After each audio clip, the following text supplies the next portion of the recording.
ចរចាសន្តិភាពនៅប្រទេសស្វីសប្រែជាឡើងកម្ដៅភ្លាមៗក្រោយលោកត្រាំប្រមានវាយប្រហារខណៈភាគីអេរ៉ង់ដើរចេញពីកិច្ចប្រជុំ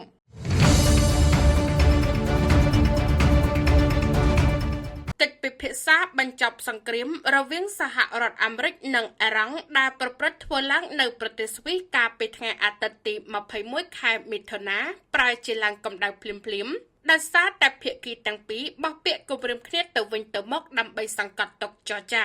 ស្របពេលកិច្ចប្រជុំប្រព្រឹត្តទៅប្រធានាធិបតីអាមេរិកដូណាល់ត្រាំស្រាប់តែគម្រាមវាយប្រហារអេរ៉ង់ឲ្យធ្ងន់កកម្ដងទៀតហើយថែមទាំងចូលគ្រប់គ្រងច្រកសមុទ្រហូមូសទៀតផងប្រសិនបើកិច្ចព្រមព្រៀងចុងក្រោយមិនអាចសម្រេចបានទេនោះលោកក៏គម្រាមវាយប្រហារផងដែរប្រសិនបើទីក្រុងតេហេរ៉ង់មិនទប់ក្រុមប្រដាប់អាវុធលីបង់ហេបូឡាដែលកំពុងប្រយុទ្ធគ្នាជាមួយកងទ័ពអ៊ីស្រាអែលនៅភាគខាងត្បូងប្រទេសលីបង់ទេនោះតវ៉ាចំពោះការគម្រាមរបស់លោកត្រាំគណៈប្រតិភូអេរ៉ង់បានដើរចេញពីកិច្ចប្រជុំទល់មុខគ្នាហើយប្រធានអ្នកចរចាអេរ៉ង់លោកម៉ូហាម៉េតបាហ្គឺហ្គាលីហ្វាបានចាត់ទុកការប្រមានរបស់លោកត្រាំថាជាសញ្ញានៃភាពអស់សង្ឃឹមនិងគម្រាមវិញថាកងកម្លាំងប្រដាប់អាវុធអេរ៉ង់ត្រៀមលក្ខណៈពេញលេញរួចជាស្រេចសម្រាប់ការប្រជុំមុខតទល់គ្នា